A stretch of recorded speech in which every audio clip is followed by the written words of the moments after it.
aujourd'hui, particulièrement, nous avons invité les médecins spécialistes en urologie ainsi que les médecins généralistes, qui sont toujours le point commun. Alors, à chaque fois qu'on invite des spécialistes, il y a des médecins généralistes avec nous, hein. Il n'y a pas que des spécialistes. Et nous allons parler d'un sujet qu'on n'a pas l'habitude d'aborder, d'un sujet un peu particulier qui concerne la prise en charge d'une infertilité masculine. C'est un sujet qui nous a été inspiré par le professeur Belkacem, qu'on remercie énormément. Le professeur Belkacem qui est au niveau du service d'urologie, chef de service d'urologie du CHU de Beblouet. Et sans trop tarder et pour ne pas perdre du temps, je lui donne la parole, je le laisse se présenter lui-même et vous allez passer la matinée avec lui. Soyez interactifs, même sans parler, en écrivant au fur et à mesure vos questions. Merci à vous. Merci, docteur Gougam. Donc, je me présente, je suis professeur Belkacem Nasser, je suis chef de service d'urologie au CHU Bebloued. Je remercie docteur Gougam de nous avoir donné l'occasion de parler d'un sujet qui reste tabou en Algérie. Pourquoi? Parce qu'en Algérie, on le vit encore.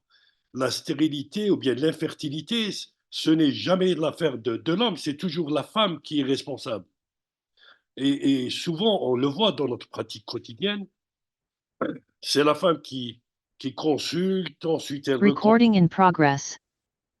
ensuite elle reconsulte.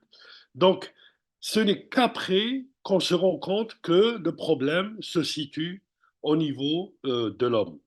Donc, je vais lancer la présentation. Voilà. Donc, c'est un problème Recording stopped. c'est un problème de santé publique. Pourquoi? Parce que on voit de plus en plus de couples infertiles. Ça, c'est incroyable. Est-ce que on va voir qu'est-ce qui, excusez-moi, j'essaie d'enlever ce partage. J'essaie, mais je peux pas parce que ça me gêne. Ça me gêne. En tout cas, c'est une prise en charge multidisciplinaire. Qu'est-ce que ça veut dire? Ça veut dire qu'il y a le rôle du médecin généraliste, du médecin de famille qui connaît le couple d'abord. Il y a l'urologue qui est le spécialiste de l'homme. Il y a le gynécologue aussi qui est le spécialiste de la femme. Et il y a aussi la biologiste, très important. Et on va le voir pourquoi. Et pour parler d'infertilité, il faut un consensus. Alors, il y a une définition qui fait le consensus. C'est une définition approuvée par l'Organisation mondiale de la santé. C'est que l'infertilité, c'est l'absence de conception après 12 mois de rapports non protégés. Ces rapports doivent être normaux en fréquence à l'intérieur d'un couple vivant régulièrement ensemble. C'est très important. Chaque mot a son importance. Donc, l'infertilité, elle peut être primaire, c'est les couples qui n'ont jamais eu d'enfant. Elle peut être secondaire, c'est des couples qui ont eu un enfant, mais après le premier enfant, ils ont des difficultés à avoir un deuxième enfant. C'est l'infertilité secondaire. Et aussi, nous avons l'hypofertilité.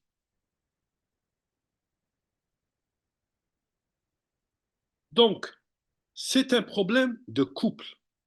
Ce n'est pas uniquement le problème de la femme, ce n'est pas uniquement le problème de l'homme, c'est les deux. Des fois, un petit problème de la femme plus un petit problème de l'homme, ça fait un grand problème. Donc, il faut explorer le couple. On n'a pas le droit de traiter uniquement la femme ou bien de traiter uniquement l'homme. Il faut prendre en considération l'état du couple. Et normalement, la consultation de l'infertilité, c'est les couples qui viennent consulter en même temps. Pourquoi? Parce que le médecin va poser les questions, aussi bien en ce qui concerne l'homme, mais il va poser aussi des questions pour la femme. Et on voit que la fréquence est de plus en plus importante, puisque plus de 15% des couples ont des problèmes de fertilité. Et on évalue, l'OMS évalue à plus de 80 millions d'hommes et de femmes qui souffrent d'infertilité. Et la science, jusqu'à présent, n'arrive pas à expliquer toutes les étiologies de l'infertilité masculine. Ça va venir, c'est sûr. Mais jusqu'à présent, presque jusqu'à 40% des cas d'infertilité masculine, on ne connaît pas la cause. On dit qu'elles sont idiopathiques. Malheureusement, en Algérie, on n'a pas une étude encore valable qui a été réalisée pour évaluer l'ampleur réelle de l'infertilité en Algérie, mais on le voit dans notre pratique quotidienne, c'est très fréquent.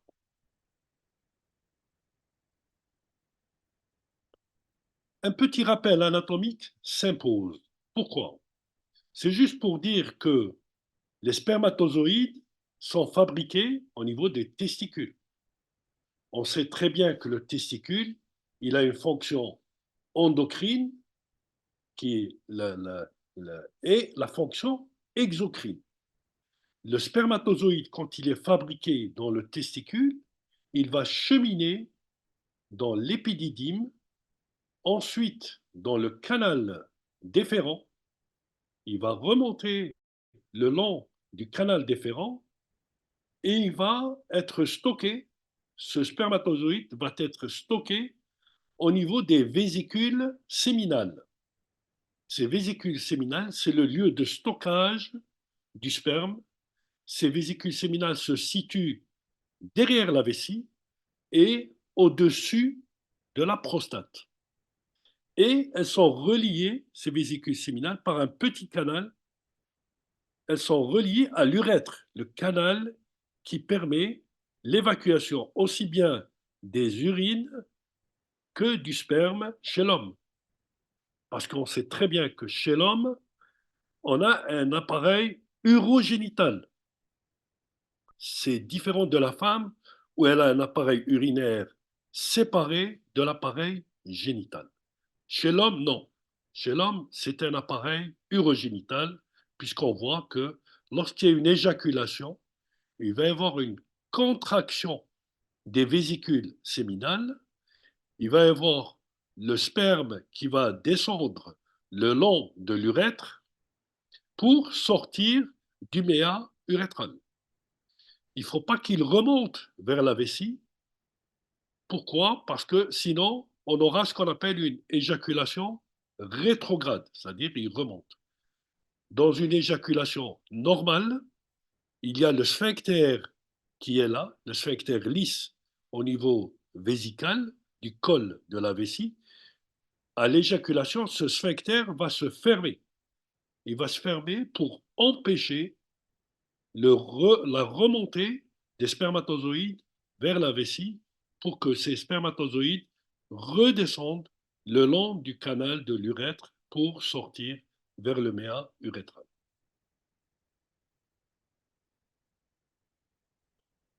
Alors, le rappel histophysiologique, c'est juste pour dire que les tubules séminifères sont formés aussi bien de cellules germinales, c'est la fonction exocrine du testicule, et aussi les cellules de Sertoli, c'est surtout la fonction endocrine du testicule. Ici associé un tissu conjonctif lâche. Alors, le spermatozoïde, on le voit, il a plusieurs parties. La plus importante, c'est la tête. Il a une deuxième petite partie, c'est le collet. Ensuite, la partie à ce niveau, c'est la pièce intermédiaire. Ensuite, nous avons ici la pièce principale. Et enfin, nous avons la pièce terminale. C'est ce flagelle qui permet aux spermatozoïdes de se déplacer. On sait très bien que lors des rapports sexuels, les spermatozoïdes, les spermatozoïdes vont remonter le long du vagin pour arriver. Donc, il faut que la mobilité soit importante. Il y a aussi l'axe hypophysaire qui est très important parce que s'il y a un problème au niveau de la régulation hormonale, ça va retentir sur l'activité de la spermatogénèse. Donc, c'est important de contrôler les hormones qui sont sécrétées par l'hypophyse, aussi bien l'hormone LH et la FSH, qui vont agir sur le testicule pour euh, engendrer justement la bonne qualité de cette spermatogénèse. Maintenant, lorsqu'on a un couple qui consulte pour infertilité, il vient vous voir dans votre consultation, il va vous dire, voilà, j'ai des difficultés à avoir des enfants. Vous, qu'est-ce que vous allez faire? Bien sûr, le premier temps de tout examen clinique, quelle que soit la spécialité, c'est l'interrogatoire. C'est primordial. Et on va rechercher les facteurs de risque. Qu'est-ce qui pourrait expliquer cette infertilité? Parmi ces facteurs de risque, il y a le tabac. Le tabac peut engendrer une infertilité. Il faut que le patient arrête de fumer. Le cannabis aussi, l'alcool aussi, l'exposition à la chaleur, hein, tout ce qui est bain chaud, tout ce qui est sauna, les efforts physiques intenses et prolongés, les ordinateurs qu'on met sur les genoux, bien, il faut faire attention. Il y a aussi les perturbateurs endocriniens qui sont mêlés à toutes les pathologies, les stéroïdes anabolisants, ceux qui font du sport, qui se dopent. Alors là, c'est une catastrophe. C'est une catastrophe. Il faut faire très attention à ces sportifs qui veulent se muscler et qui prennent des anabolisants, mais avec le temps, ça va mettre le testicule au repos, il ne va plus travailler, il ne va plus sécréter des spermatozoïdes. Il y a aussi les facteurs de risque professionnels. Les boulangers, c'est toujours la chaleur, les cuisiniers, la métallurgie, euh, les perturbateurs endocriniens. Il y a une étude qui a été faite en Amérique latine chez les agriculteurs. Ils ont des plantations de bananes.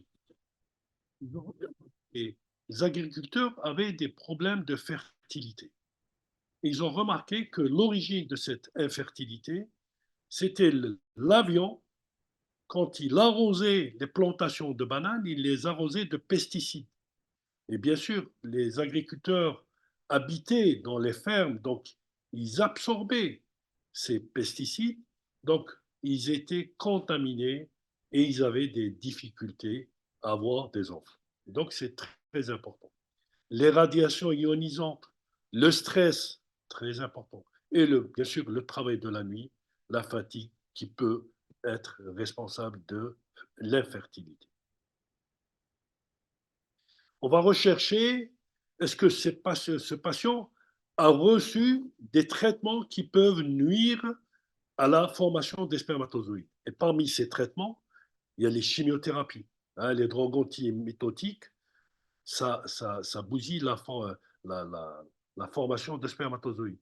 C'est pour ça que quelquefois, avant d'entamer une chimiothérapie, et quand on sait que le couple veut avoir des enfants, on fait ce qu'on appelle un don de sperme, c'est-à-dire on fait un prélèvement et on congèle le sperme.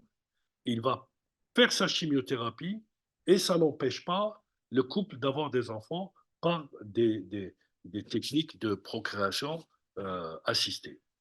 Donc la chimiothérapie est très délétère par rapport à la formation des spermatozoïdes.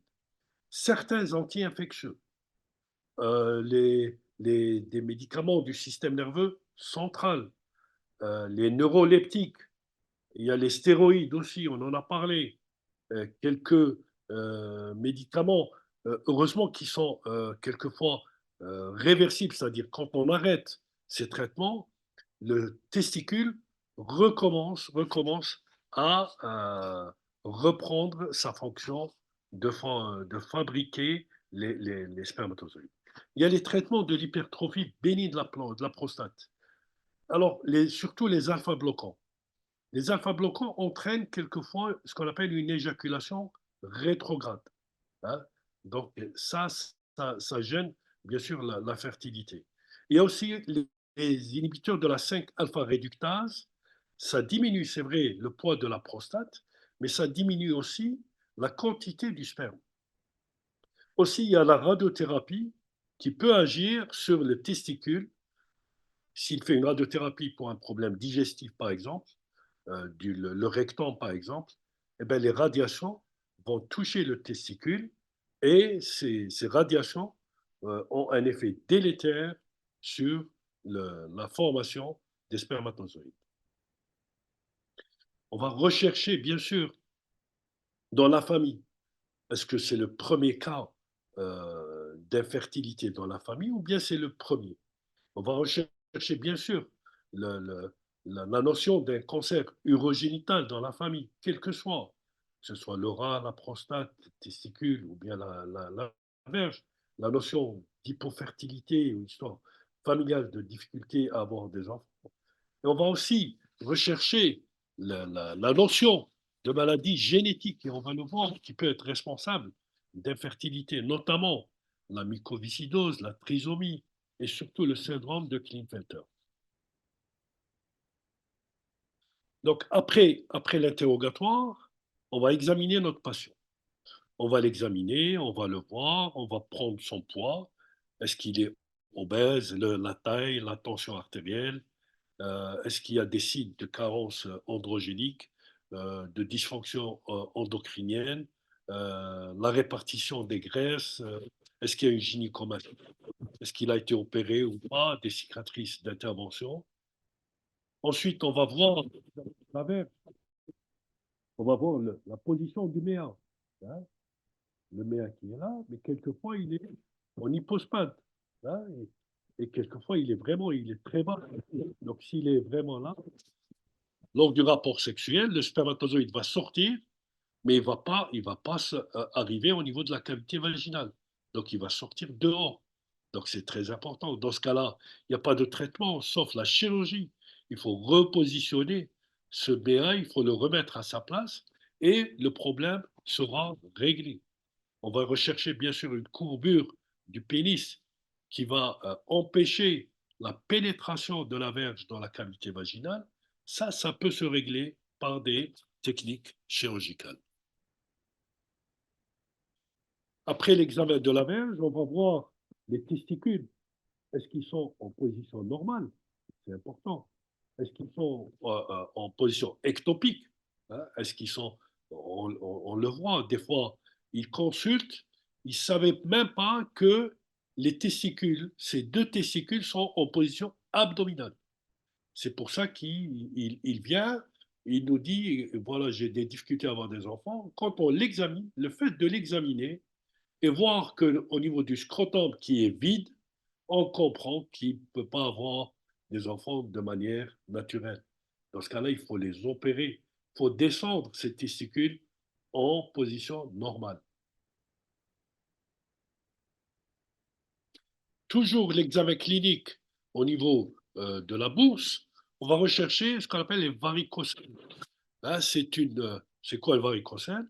C'est une dilatation de la veine spermatique.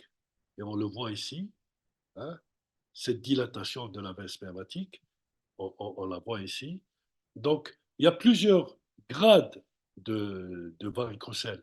Il y a le grade 1 qui est palpable seulement après manœuvre de Valsalva. Il y a le grade 2 qui est palpable au repos, mais non visible. Il y a le grade 3 qui est visible et palpable au repos. Donc, le varicocèle peut être responsable de infertilité chez l'homme. Ensuite, après avoir, bien sûr, on complète l'examen clinique. Il faut être le plus complet possible. C'est vrai, on se concentre sur l'appareil urogénital, mais il faut toujours examiner, imaginer qu'il a un problème cardiovasculaire. N'hésitez pas à demander un avis. Peut-être que le traitement, peut-être la tension artérielle, est-ce qu'il a eu que... Donc, c'est très important. C'est un tout. Un malade, c'est un tout. Après la fin de l'examen clinique, on va passer aux examens complémentaires.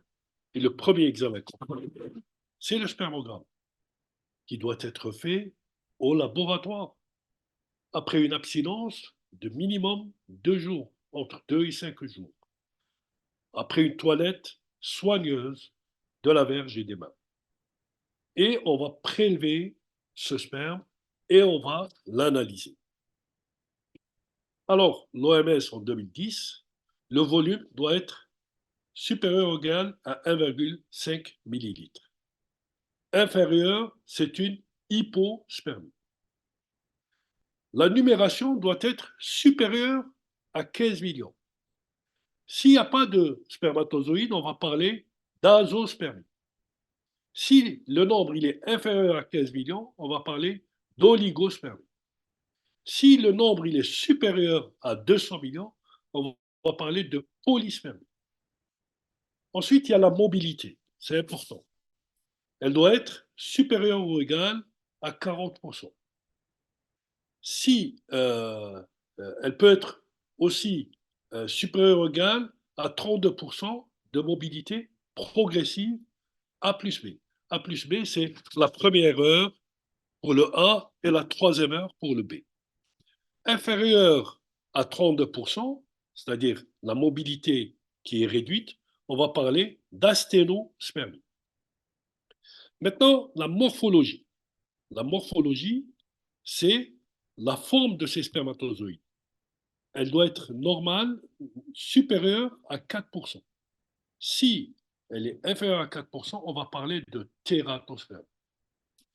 La vitalité, bon, doit être plus de 58%, doivent être des formes vivantes. Inférieure à 58, c'est la nécrospermie. Les leucocytes, il ne faut pas qu'il y ait beaucoup de leucocytes, hein, parce que s'il y a beaucoup plus d'1 million, on va parler de leucospermie, on va suspecter une infection. Il y a une aspermie, c'est l'absence totale d'éjaculat. Il n'y a pas d'éjaculation. Il y a l'hypospermie, c'est le volume inférieur à 1,5 millilitre. On peut éventuellement, s'il y a, on suspecte une éjaculation rétrograde, on fait une alcalinisation des urines et on récupère les urines mélangées à des spermatozoïdes après, c'est-à-dire on va demander aux patients d'uriner après éjaculation. Et l'hyperspermie, c'est lorsque le volume est supérieur à 6 millilitres. L'azo, ce n'est pas de spermatozoïdes. Oligo, inférieur à 15 millions. Crypto, c'est très rare spermatozoïdes. La mobilité, catégorie A, c'est mobilité progressive, fléchante et rapide. Catégorie B, mobilité progressive et lente. Catégorie C, mobilité sur place. Catégorie D, immobile. C'est très important. Donc, dans un éjaculat normal, à 1 heure, la proportion doit être supérieure à 32%. Et le nombre de spermatozoïdes immobiles doit être inférieur à 58%. Sinon, on va parler d'asténozoospermie. Les cellules rondes n'ont pas vraiment très grande importance. Les leucocytes, par contre, si. S'il y a plus d'1 million, on suspecte une infection génitale. Les agglutinats, on peut les retrouver. Hein, c'est plusieurs spermatozoïdes vivants, mais qui sont agglutinés. Ça nous fait penser à un problème d'anticorps anti-spermatozoïdes qu'il faut rechercher.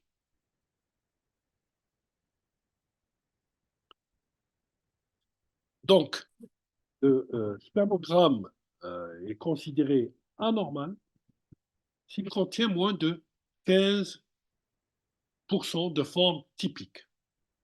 Ou bien, il y a deux classifications. Suivant la classification de David, ou celle qu'on utilise nous le plus souvent, moins de 4% de l'autre classification.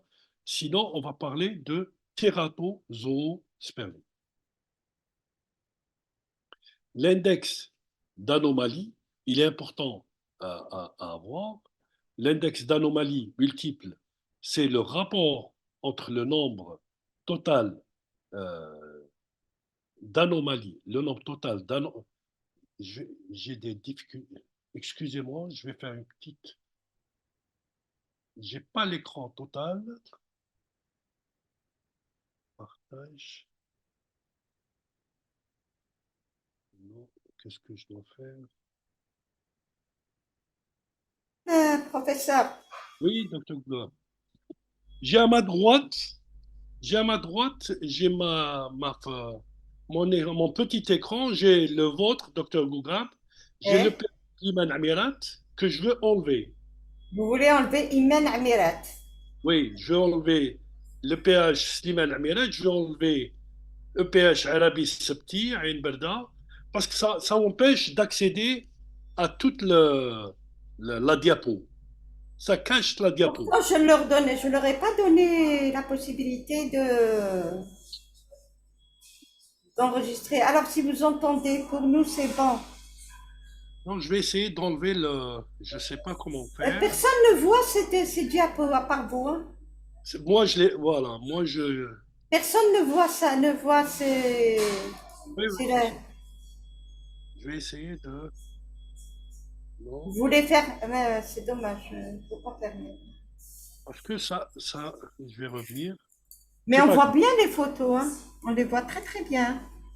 Moi, j'ai une partie de l'écran qui est cachée. J'ai une partie de l'écran qui est cachée. Mais bon, je vais essayer de m'adapter. Je vais essayer de m'adapter. Ben oui. Donc, Ok. là, Allez, excusez ma voix, je suis un peu grippé. معليش يعطيك الصحة. C'est net. Donc, l'index d'anomalie multiple, s'il est supérieur à 1,6, c'est une hypofertilité. Ça, c'est très important. Ça, c'est le biologiste qui le fait, hein. Il va vous donner tout ça donc, quand il fait le spermogramme. La spermoculture, quand est-ce qu'il faut demander une spermoculture? C'est lorsqu'on suspecte une infection. Quand est-ce qu'on suspecte une infection? Bien sûr, il y a les signes cliniques, notamment, par exemple, les brûlures quand il y a une éjaculation, l'hémospermie, c'est-à-dire le sang qui est mélangé au sperme, la fièvre, les douleurs. Et en plus, nous avons d'autres critères qui peuvent nous orienter vers une infection. C'est l'élévation du pH, l'hyperémie, les leucospermies significatives, l'asténotératospermie, et bien sûr, avant toute technique euh, d'aide à la procréation, il faut faire une spermoculture, il faut éliminer une infection. Il y a le test postcoïtal. C'est quoi?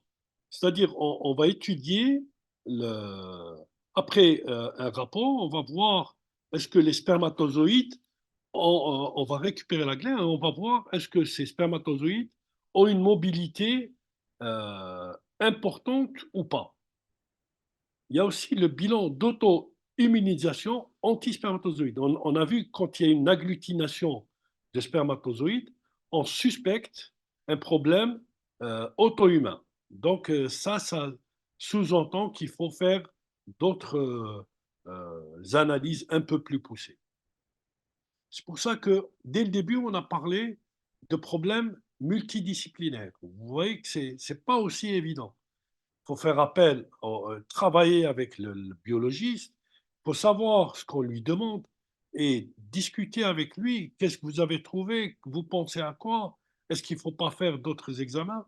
Donc, c'est très important la discussion entre les différents spécialistes. Il y a le test de migration. qui va évaluer la quantité de spermatozoïdes mobiles fécondants et on va les sélectionner par gradient de densité. Et on va voir, ça va nous permettre de faire justement plusieurs techniques, notamment que ce soit l'insémination intra-utérine, c'est la plus simple, ou bien la fécondation in vitro, ou bien l'ICSI. L'ICSI, c'est l'insémination intracytoplasmique, c'est-à-dire on prend directement le spermatozoïde et on va le faire pénétrer directement au niveau de l'ovule.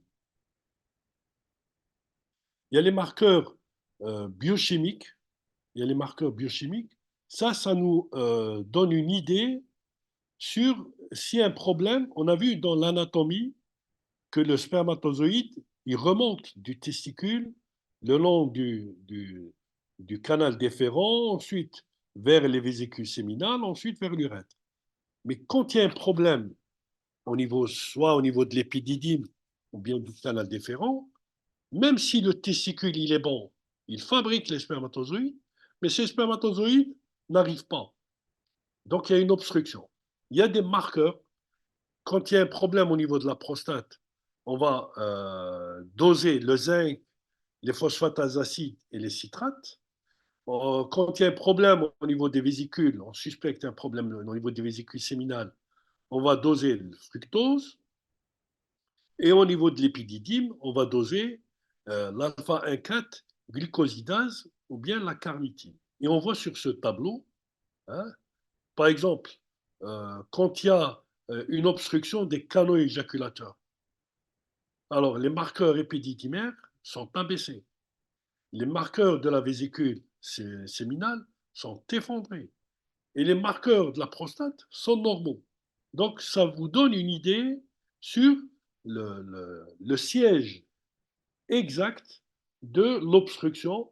Dans ce cas-là, il faut lever l'obstruction et il faut opérer et remettre c'est-à-dire la voie génitale normale pour que les spermatozoïdes arrivent au niveau des vésicules séminales et au niveau de l'urètre.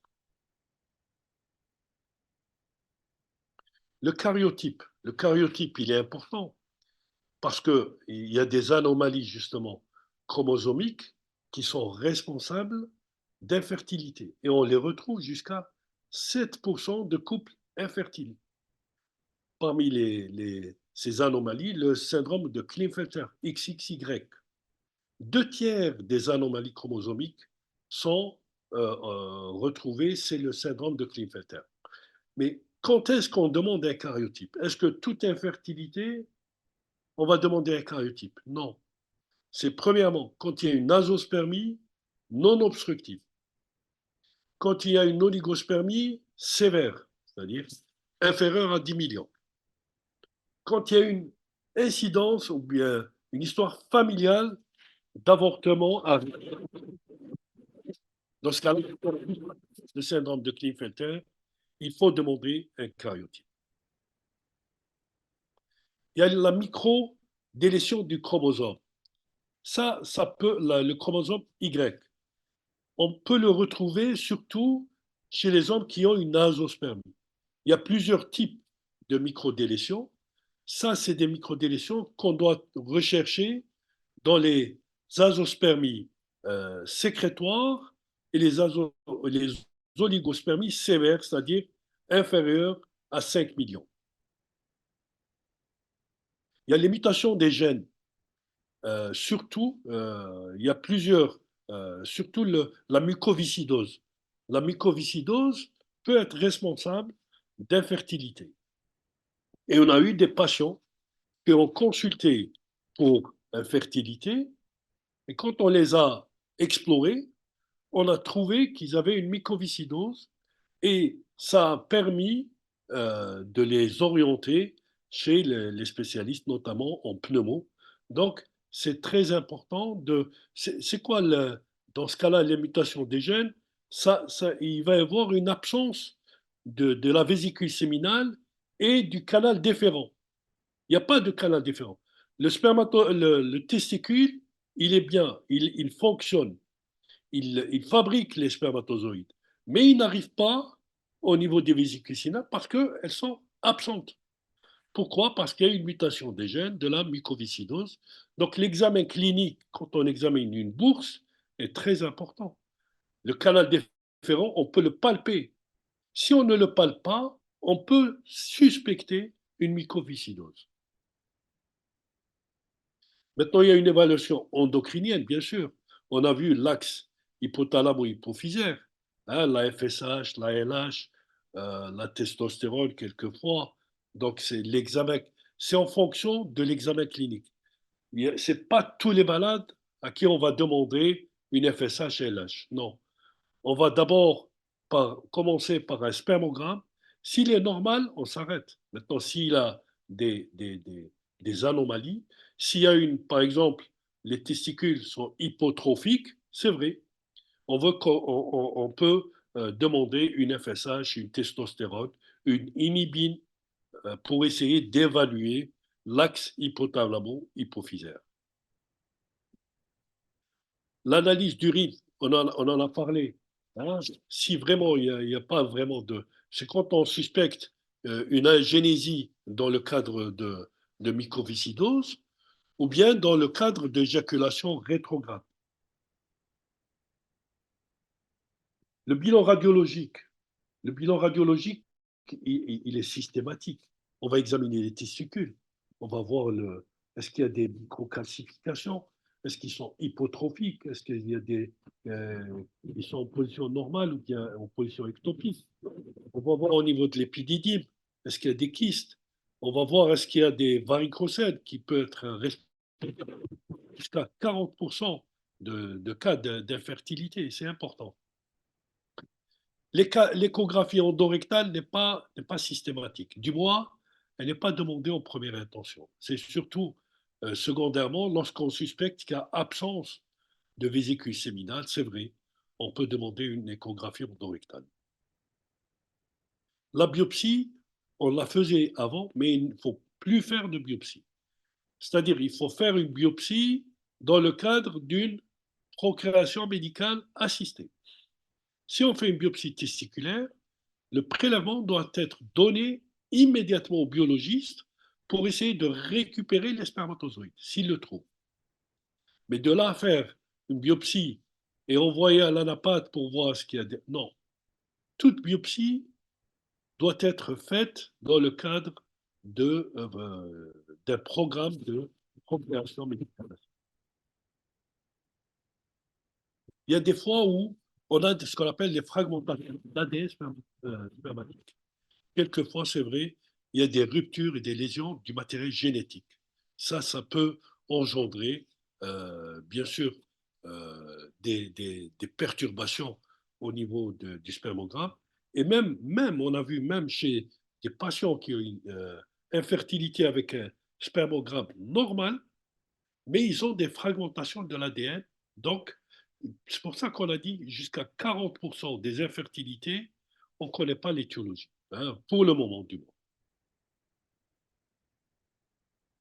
Maintenant, quand est-ce qu'on demande ce test de DNA fragmentation?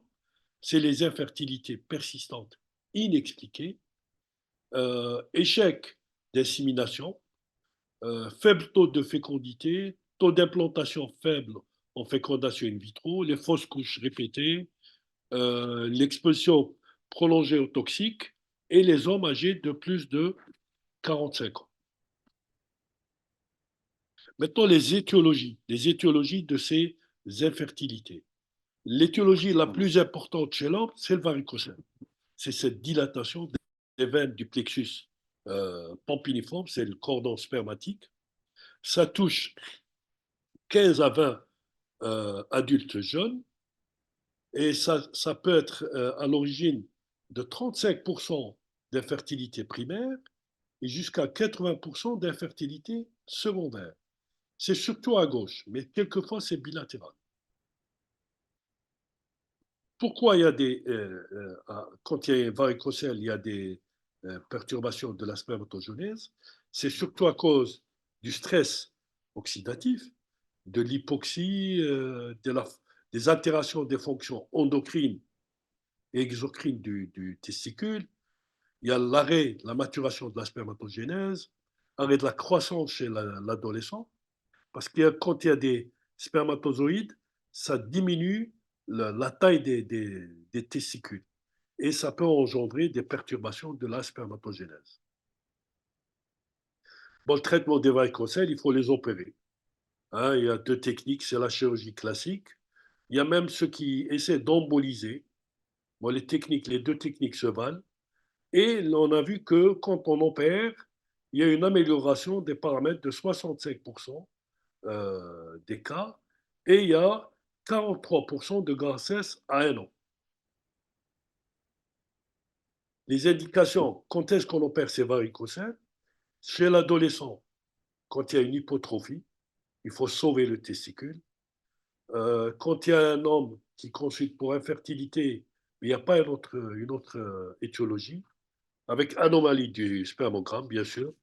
Varicocèle infraclinique, c'est des équipes. Il y a des équipes qui opèrent, d'autres non. Sinon, cas d'échec, c'est directement la procréation médicale assistée. Là, bon, et quand il y a une mycoviscidose, il faut dans ce cas-là l'agénésie bilatérale des canaux déférents et des vésicules séminales. Dans ce cas-là, directement, il faut y aller prélever les spermatozoïdes de l'épididyme ou bien du testicule. Ça donne d'excellents résultats dans le cadre de la PMA, bien sûr. L'obstruction également, on va prélever directement de, du testicule. Les séquelles de chirurgie, ça peut engendrer des problèmes de fertilité, que ce soit pour hernie ou bien de problèmes de prostate, ça peut engendrer des problèmes de fertilité. Quand il y a une obstruction, on va couper la partie obstruée et on va faire l'anastomose entre l'épididyme et le déférent. C'est ce qu'on appelle, bien que cette technique est pratiquée, et beaucoup d'équipes préfèrent passer directement à l'APM. Maintenant, s'il y a une hypogonadisme, bien sûr, il faut orienter le patient en endocrino et il sera traité, bien sûr, probablement par un traitement endocrinien, c'est-à-dire hormonal, et jusqu'à correction de ce problème de spermatogénèse. L'hypogonadisme, toujours secondaire, c'est soit les adénomes de l'hypophyse, les tumeurs hypothalamiques, les syndromes infiltratifs ou bien les anomalies congénitales. Ça peut bien sûr engendrer des problèmes au niveau de la spermatogénèse. Donc, l'endocrinologue peut nous aider à prendre en charge ce type d'étiologie. Toujours l'hypogonadisme hypergonadotrope. Dans ce cas-là, l'FSH et LH sont élevés alors que la testostérone est basse. Les étiologies, surtout, c'est des étiologies surtout congénitales, essentiellement génétiques. Le syndrome de Klinefelter XY, c'est la plus fréquente. Le diagnostic, c'est surtout le karyotype. C'est surtout dans un cadre d'hypogonadisme. Donc, il faut y penser. Les microdélétions du chromosome Y, c'est des équipes, hein, entre 2 et 20% de couples infertiles. Le chromosome Y, c'est surtout lui qui est porteur de 15 à 20 gènes essentiels à la spermatogénèse. Et cette microdélétion va engendrer une oligospermie, voire une azospermie. La mucoviscidose, c'est l'absence de vésicule séminale et du canal déférent. Donc, on voit que le traitement, c'est la prise en charge du couple. Ça, c'est très important. On ne traite jamais l'homme seul ou bien la femme seule. C'est le couple. C'est un problème de couple. Donc, il faut prendre le problème en tant que problème de couple. Maintenant, pour ce qui est des oligo-asténotératospermies idiopathiques, il y a les antioxydants. ce soit la vitamine C, la vitamine E, la carnitine, hein, le zinc, le sélénium. C'est vrai, c'est des antioxydants. Quelquefois, ça permet une amélioration de la spermatogénèse. On peut les donner quand il y a une diminution de la fragmentation de l'ADN. Ça améliore les taux de grossesse. Bien sûr, s'il y a une étiologie, il faut commencer par le traitement étiologique. Sinon, les traitements antioxydants, il faut les donner minimum 3 mois, c'est-à-dire le temps d'une spermatogénèse. Maintenant, l'hypogonadisme hypogonadotrope, il faut donner de la FSH ou bien de la HCG. Et on voit qu'il y a une amélioration de la spermatogénèse, puisqu'on retrouve jusqu'à 90% de spermatozoïdes dans l'éjaculat à 2 ans. Et puis, la numération aussi qui va augmenter, et il y a eu jusqu'à 62% de grossesse naturelle. La PMA, bien sûr, c'est la technique qui est en vogue, mais faut toujours essayer de la laisser en dernier recours. Essayer toujours de traiter l'étiologie. Maintenant, c'est vrai que si la femme, elle est âgée, on ne peut pas se permettre d'attendre beaucoup. Ça, c'est vrai. Dans ce cas-là, on sera c'est-à-dire plus apte à orienter le couple vers la PMA quand la femme, elle est plus ou moins âgée. Mais sinon, il faut toujours traiter l'étiologie et patienter pour l'amélioration de la spermatogénèse. Il y a l'insémination intracervicale, c'est d'injecter, j'allais dire, les spermatozoïdes au niveau du col. Ça va faciliter la mobilité. L'insémination intra-utérine au niveau de l'utérus aussi. On prépare les spermatozoïdes et on les injecte. On les injecte au moment où la femme elle est en période d'ovulation. Il y a la fécondation in vitro, bien sûr. Il y a une préparation. Il y a une préparation, bien sûr, hormonale, stimulation, la ponction, le développement embryonnaire, le transfert. C'est toute une technique, mais ça donne d'excellents résultats. Les indications pour l'homme, bien sûr, il faut récupérer les spermatozoïdes les meilleurs, hein, pour essayer de, de, de les donner pour que le biologiste, sélectionne les meilleurs spermatozoïdes qui ont la meilleure forme, qui ont la meilleure mobilité pour donner le maximum de chances à la fécondation. Enfin, la dernière technique, c'est l'injection intracytoplasmique de spermatozoïdes. C'est les infertilités sévères. Généralement, c'est euh, où le nombre il est vraiment abaissé, voire azospermie. Et enfin, en conclusion, qu'est-ce qu'on peut dire? On revient toujours pour dire que c'est un problème de santé publique et que la prise en charge, c'est la prise en charge du couple. Il faut en parler, il faut consulter rapidement. Ce n'est pas une honte, même si ça reste tabou. Il faut que l'homme soit rapidement examiné par le médecin. Et ce n'est pas à la femme de dire, souvent parce qu'on le voit dans notre pratique, la femme, elle consulte en premier, et quand on voit qu'il n'y a pas de toujours infertilité, la gynéco, par exemple, elle demande à la femme, elle lui fait une prescription, elle dit, demandez à votre mari de faire un spermogramme.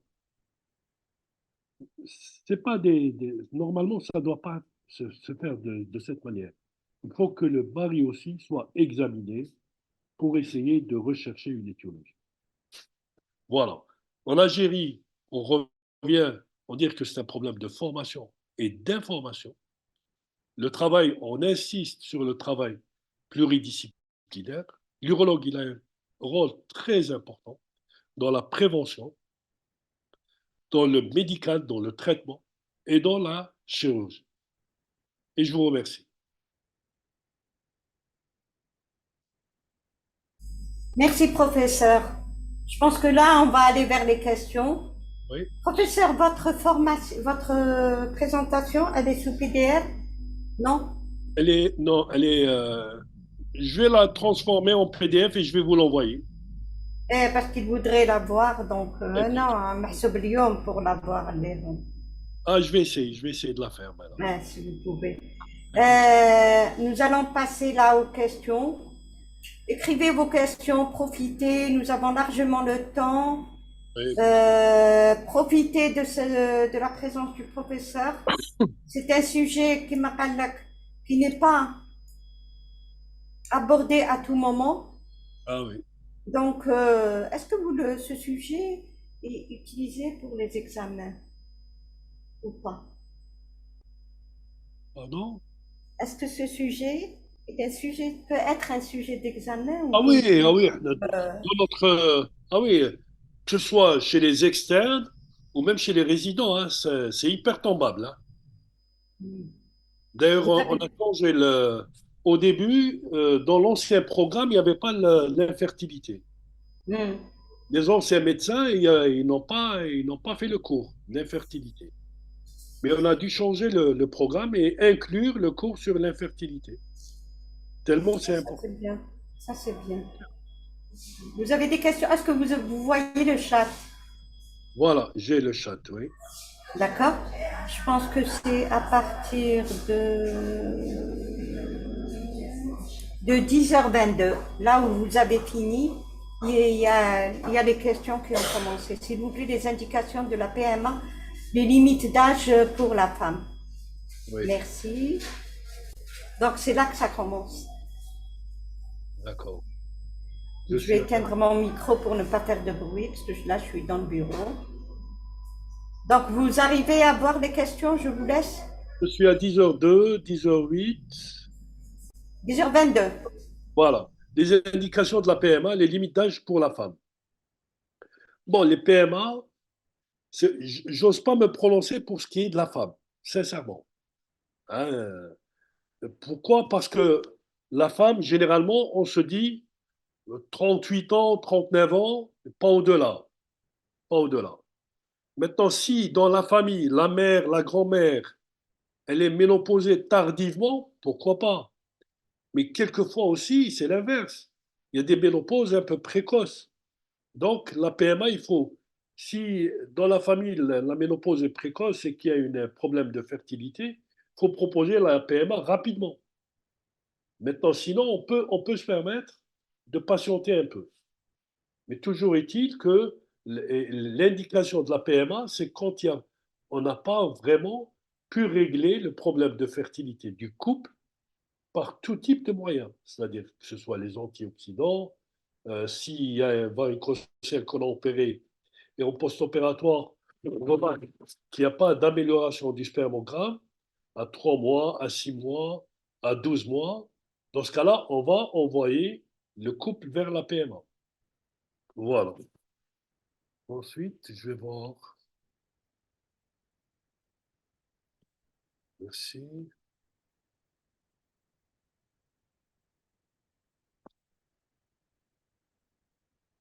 La communication. La limite d'âge chez l'homme. Il n'y a pas de limite d'âge chez l'homme.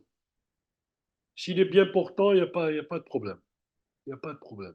C'est vrai que avec l'âge, c'est clair que il y a, comme pour la femme, il y a la ménopause.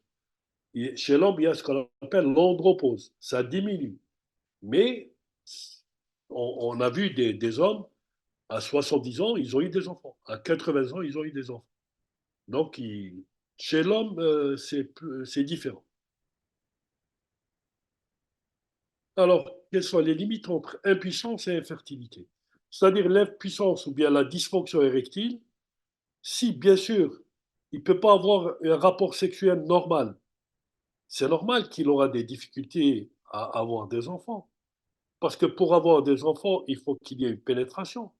Pour qu'il y ait une pénétration, il faut que la verge soit rigide pour permettre la pénétration. Si, il faut toujours, s'il y a un problème de dysfonction érectile, commencer par le traitement de la dysfonction érectile. Ensuite, voir si vraiment il y a un problème de fertilité ou pas. Ensuite, je suis où?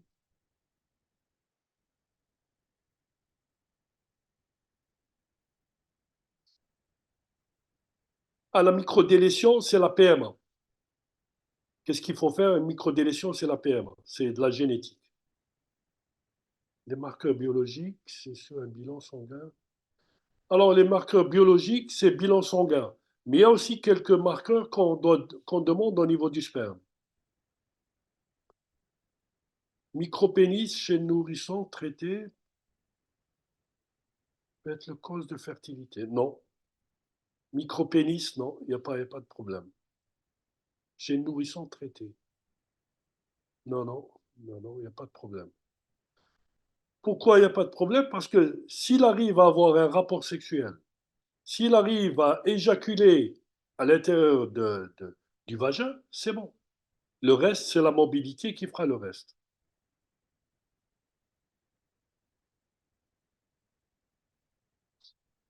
Le poids, oui, c'est vrai. Le poids sur la fertilité, exact. Le poids sur la fertilité, pourquoi? Parce qu'il y a ce qu'on appelle le poids, on le met maintenant partout.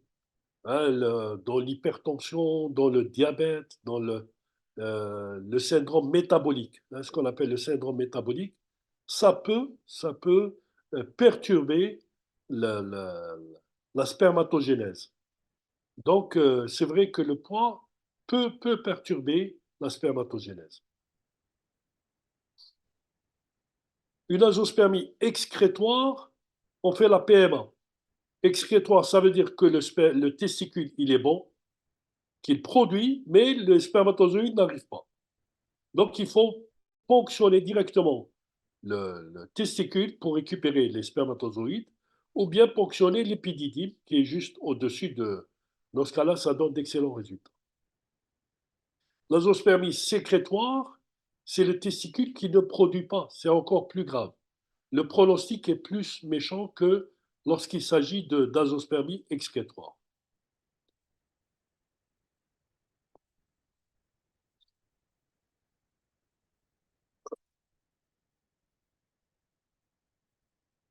Les sports violents.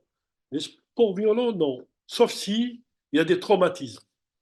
Si ces sports violents engendrent des traumatismes au niveau des bourses, oui, c'est vrai. Mais sinon, non. Il faut se protéger, tout simplement.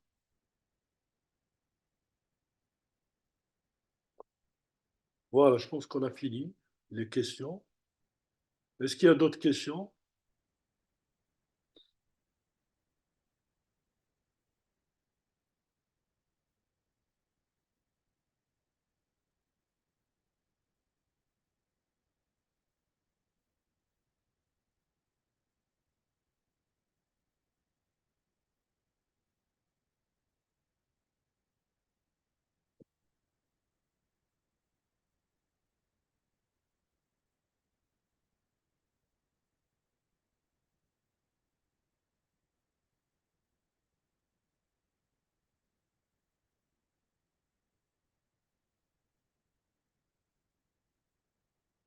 Mais s'il n'y a plus de questions, je vous remercie. Et je vais envoyer à Dr Google la présentation PDF qu'elle va diffuser à tout le monde. Voilà. Docteur Gougam, je vous laisse le mot de la fin. Elle n'est pas là.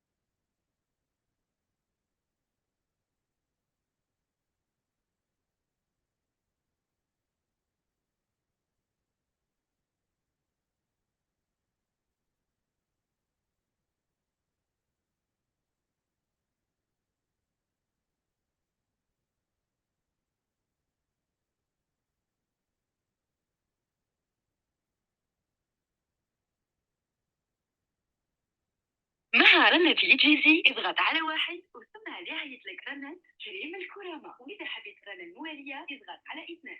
جيزي جابت لكم عرض اسطوري 100 جيجا انترنت 100 اسمات نحو كل شبكات وابل إليميتي نحو كل شبكات نقال وثابت كل هذا 2500. Il y a une question, consulter un gynéco en premier ou un urologue? Si c'est un homme, il faut consulter un urologue. Voilà. Il faut consulter un urologue. La femme, elle consulte un gynéco, mais les deux doivent être ensemble. Les deux doivent être ensemble.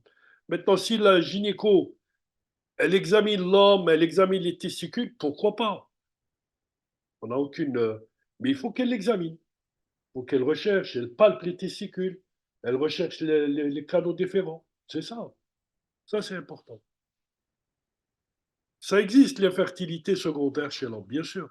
Ça existe.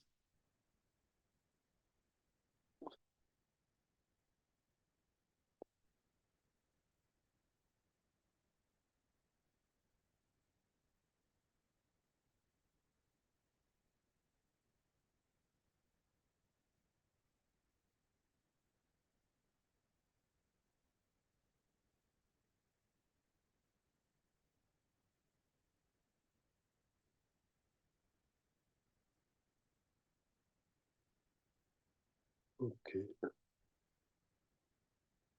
Je vous remercie, tout le monde. Et vous allez avoir la présentation endocrinien. C'est un problème de l'axe hypothalamo-hypophysaire. Mais il ne faut jamais donner de la testostérone sans avoir exploré l'axe hypothalamo-hypophysaire. C'est important. Si vraiment il y a une testo qui est basse, il faut rechercher la cause. Est-ce que c'est une tumeur de l'hypophyse? Peut-être. Dans ce cas-là, il faut traiter la cause. Donc, il faut vraiment rechercher l'étiologie de l'hypo ou bien de la diminution de la testostérone.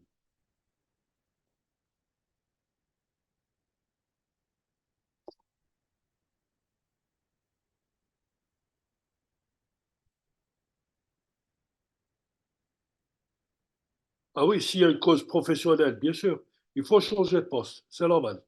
Ah, bien sûr, c'est son droit le plus absolu. Si par exemple il travaille à Annaba, à Al-Hajjar, le complexe Al-Hajjar, avec des fours où il y a la température qui est très importante et il a une infertilité, il peut aller en médecine de travail pour changement de poste. Et bien sûr, ça c'est clair.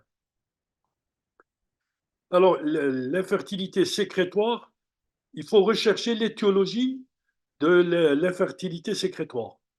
L'infertilité sécrétoire, c'est souvent un problème de l'axe hypothalamo-hypophysaire. C'est surtout endocrinien. Donc, il faut demander la FSH, la LH, la testo, l'ilibide. Quelquefois, il faut faire une IRM de l'hypophyse pour essayer de rechercher cette étiologie de l'infertilité sécrétoire. Mais dans tous les cas,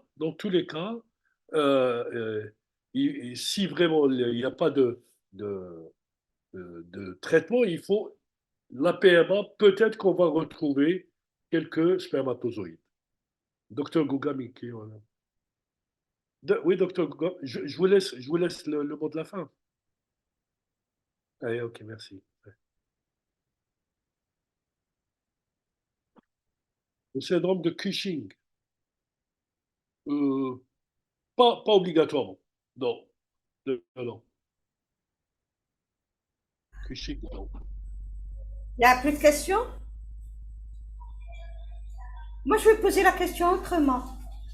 En Algérie, est-ce que c'est tous les services d'urologie qui font la prise en charge de l'infertilité masculine? Oui et non. Oui et non. Pourquoi? Parce que premièrement, il n'y a pas beaucoup de services d'urologie. Il n'y a pas beaucoup, oui, ça c'est vraiment, il n'y a pas beaucoup, hein, je vous le confirme. Et c'est vrai. Pourquoi? Les seuls services qui existent, ils sont débordés par les cancers, يعطيك الصحة. Donc, généralement, c'est pas que on délaisse l'infertilité, mais bon, on essaie de leur donner quand même une chance de se faire opérer quand même dans les. Mais c'est vrai que la cancérologie domine l'activité des services d'urologie. Et donc, il y a beaucoup de cancer de la prostate ou de cancer de la vessie ou quel Vessie, cancer? vessie, surtout vessie. Vessie et Vessie, hein. prostate, les deux, oui. Alors, vous nous ferez la vessie, hein? Ah, Inch'Allah, Inch'Allah, Inch'Allah. Inch'Allah, Inch'Allah. Euh, et le problème, est-ce que c'est pas un problème parce que les gens ils n'arrivent pas à travailler, il n'y a pas beaucoup de recrutants en résidana d'urologue ou là? Non, non, ceci dit, il y a plus d'urologues en activité libérale qu'en activité Ah, hospitalière. il y a une activité libérale. Heureusement, en activité libérale, l'urologue en libéral, il peut régler quand même pas mal de problèmes. Hum, Heureusement. hum. Et est-ce que si on parle avec les gens de l'intérieur ici, Oui. comment vous allez les orienter par rapport à la prise en charge de l'infertilité? Là où il n'y a pas, à quel niveau, quels sont les plus grands centres qui existent? Généralement, bon, il faut commencer infertilité du couple. Il faut dire, si le spermogramme est normal, on arrête les. Sauf quand on suspecte une microdélétion. Dans ce cas-là, il faut les envoyer au CHU pour demander des examens un peu plus poussés. Mais sinon, le reste, ça peut se régler à n'importe quel hôpital du territoire national. Ça peut se régler. Maintenant, par rapport à la prise en charge chirurgicale, c'est vrai, il faut dans ce cas-là, peut-être les orienter soit dans les CHU ou bien dans les hôpitaux, soit s'il n'y a pas, chez l'urologue libéral le plus proche. Je vois ectopie testiculaire chez l'adulte. L'ectopie testiculaire, ça peut être une cause d'infertilité. Dans ce cas-là, il faut l'opérer. Évoquer cancer du rein en cas de varicocèle gauche. Varicocèle gauche et cancer du rein, ça peut exister, c'est vrai. Dans ce cas-là, pourquoi il y a varicocèle gauche? Parce que la veine spermatique gauche, elle va s'aboucher au niveau de la veine rénale gauche. Donc, quand il y a une thrombose de la veine rénale gauche, ça empêche le sang veineux de la veine spermatique de remonter et ça donne des varicocèles gauche. Quelquefois, pour faire la différence, en position couchée, le varicocèle disparaît. On peut le faire disparaître en position couchée. Par contre, quand il y a un cancer, il ne disparaît pas. Quand il y a un doute, on demande une échographie abdominale. Mélange d'herbes, ça dépend. S'il n'y a pas d'études scientifiques prouvées. La conservation de sperme, ça existe dans les centres de PMA. Ouais. Les aliments qui peuvent stimuler ou activer la fertilité, oh, c'est tout ce qui est à base de vitamines, de zinc, tout simplement, mais pas plus.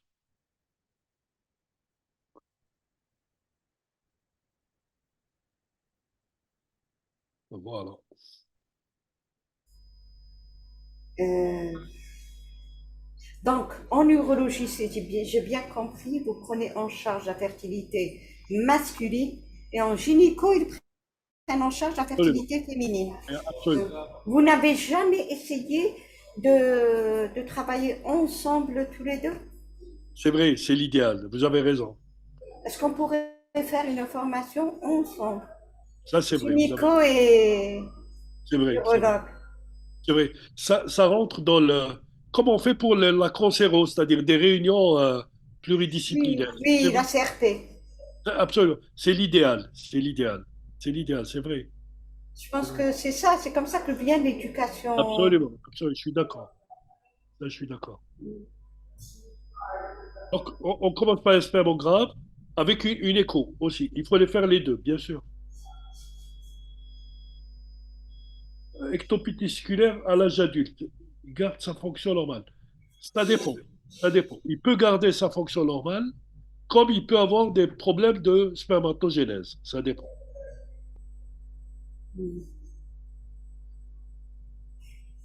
Et s'il y a un problème de spermatogénèse, vous faites quoi?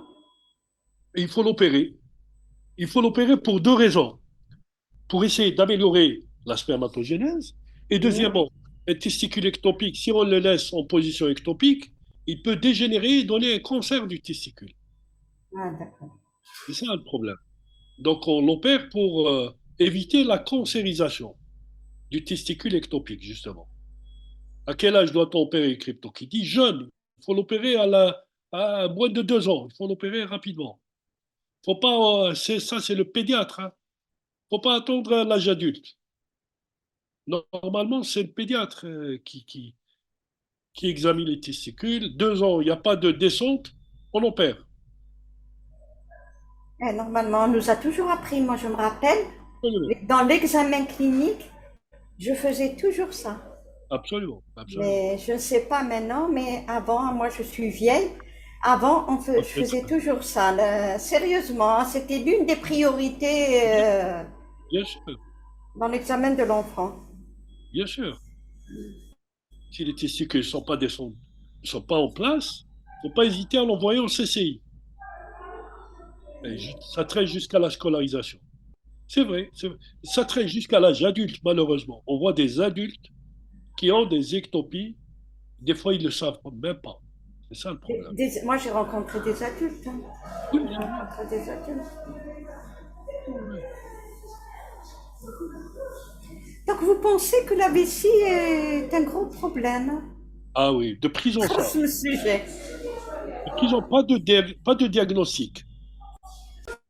Problème de prise en charge, parce que c'est une prise en charge lourde. Il faut les opérer, l'intervention lourde, ça demande des moyens, ça c'est un grand problème de prise en charge. Ça c'est vrai. Régime alimentaire pour choisir le sexe. Ça c'est un peu...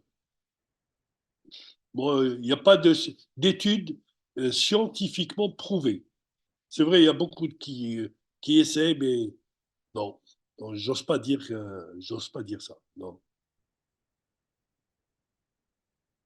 ça c'est le futur, hein, c'est ce qu'ils veulent. Choisir les yeux de l'enfant, choisir la couleur de cheveux des enfants. Et c'est vrai, hein.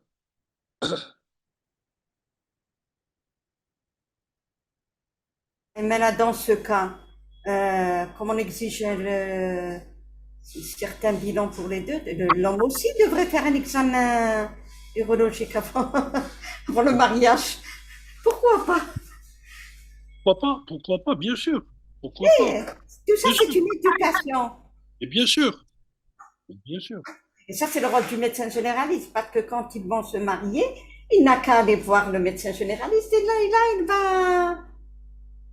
Bien sûr. Si après, voilà, je n'ai pas pu avoir d'enfant parce que j'ai une ectopie testiculaire qui date de.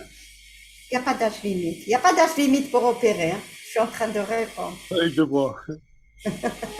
Opérer le plus tôt. Le plus tôt. Voilà. Ouais. En se basant sur le pH? Non, pas uniquement sur le pH, non. Le spermogramme, c'est un tout. La numération, la mobilité, la morphologie, c'est un tout. Alors, je vais poser la question autrement. Aux participants, beaucoup plus, est-ce que tout le monde sait interpréter un spermogramme? Je ne parle pas des urologues, hein. Ne trichez pas. Je parle au médecin général. Répondez pas par oui ou non pour vous aider. C'est juste pour vous aider. Est-ce que vous pensez, vous, professeurs, qui doivent Oui, oui, oui. Normalement, ils peuvent le savoir, d'autant plus qu'il y a des petites variations des laboratoires où ils mettent ce qui est normal pour chaque laboratoire, ils le mettent à côté quand on a le spermogramme. Donc, on peut voir la norme. On a le résultat du patient et on a la norme du laboratoire. On peut savoir s'il est asténosperme ou bien oligosperme. Donc, normalement, ils peuvent le savoir. Oui, il n'y a pas de problème.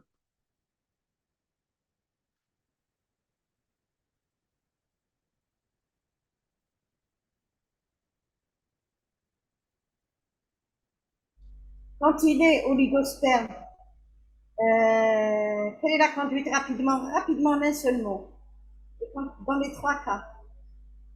Maintenant, oligospermie seul, c'est-à-dire il a une numération qui est inférieure à 15 millions. Il faut bien sûr examiner le patient. Est-ce qu'il y a une étiologie à cette oligospermie? S'il y a une étiologie, on opère bien sûr, ou bien on traite. Sinon, s'il n'y a pas d'étiologie, on va essayer d'abord d'arrêter par exemple le tabac, le cannabis, de réduire le stress, de changer éventuellement le poste de travail. Ça, c'est les premiers gestes à faire. Deuxièmement, on peut donner les antioxydants pendant minimum 3 mois. Ça peut améliorer le nombre de spermatozoïdes. Voilà. Les Donc, combien? oréons, oui, Oui, les les oréons avec atteinte testiculaire, oui. Ce qu'on appelle l'orchite ourlienne. L'orchite ourlienne, ça peut être à l'origine d'une infertilité, absolument.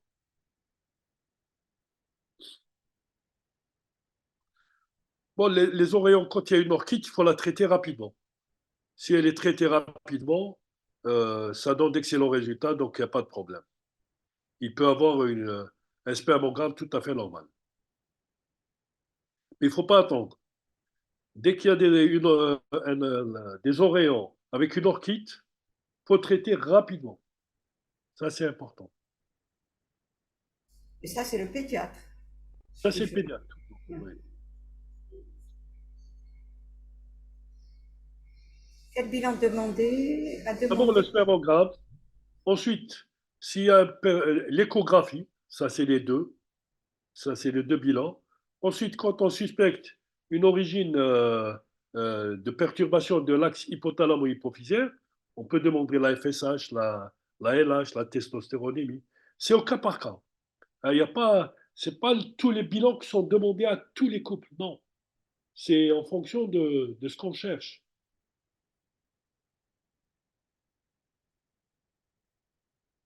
Surélévation des bourses. Bon, en cas d'orchite, bon, on met un slip qui fait remonter les testicules, mais pas plus. Pas plus. Non, il n'y a pas de. Un suspensoire, ce qu'on appelle un suspensoire.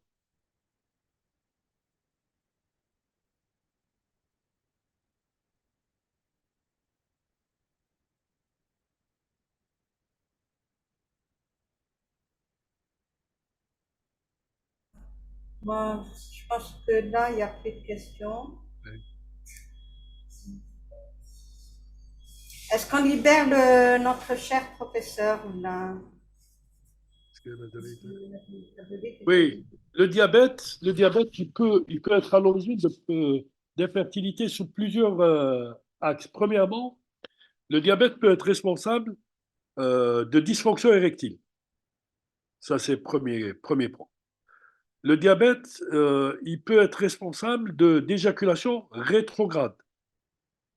Donc, ça peut être à l'origine d'une infertilité. Donc, il faut bien sûr rechercher tout ça chez le diabétique. Éjaculation rétrograde parce que le sphincter lisse ne se ferme pas. Pourquoi il ne se ferme pas? Parce qu'il y a un problème neurologique. On sait que le diabète, il a plusieurs conséquences, oculaires, rénales, cardiaques et neurologiques, entre autres. Et le sphincter, normalement, à l'éjaculation, il doit être fermé. Quelquefois, chez le diabétique, il reste ouvert et ça fait que le sperme remonte vers la vessie. Ah, les médicaments, on les a vus, il y a plein, il y a plein. Il y a plein de médicaments. Je vais vous donner la présentation, vous allez les voir.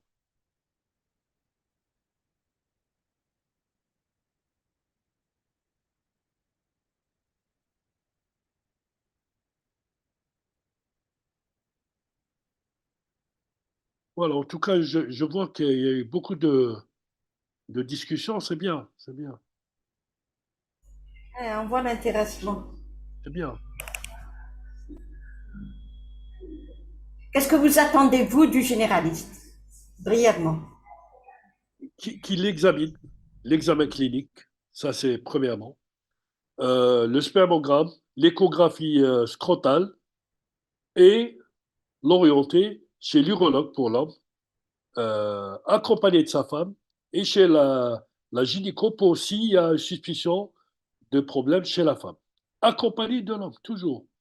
Il faut que le couple vont ensemble, ça c'est important.